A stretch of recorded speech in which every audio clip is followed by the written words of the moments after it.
सरपंच संतोष देशमुख आणि सोमनाथ सूर्यवंशी यांच्या हत्येच्या निषेधार्थ आज सोलापूर जिल्ह्याच्या वतीने पंढरपूर येथील तहसील कार्यालयावर आक्रोश मोर्चा काढण्यात येणार आहे। सकाळी 11 वाजता हा मोर्चा पंढरपूरच्या तहसील कार्यालयावर धडक मारणार आहे।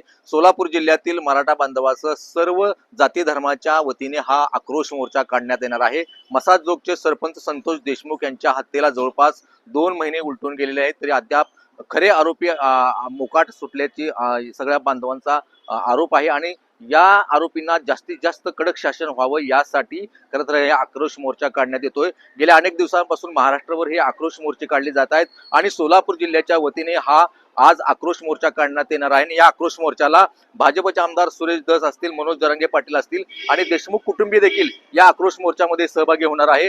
छत्रपती शिवाजी महाराज चौकातून आक्रोश मोर्चा पंढरपूरच्या तहसील कार्यालयावरती धडक मारणार आहे। हजारो सगळे समाज बांधव या आक्रोश मोर्चामध्ये सहभागी होणार आहे आणि या आक्रोश मोर्चाची तयारी आता पंढरपूरमध्ये तयारी झालेली आहे। कॅमेरामॅन राजू मिसाळसह भारत नागने, साम टीव्ही न्यूज, पंढरपूर। देश विदेशातील प्रत्येक घडामोडींचे लाईव्ह अपडेट मिळवण्यासाठी आता साम टीव्हीच्या सर्व सोशल मीडिया प्लॅटफॉर्मला लाईक, फॉलो आणि सबस्क्राईब करा।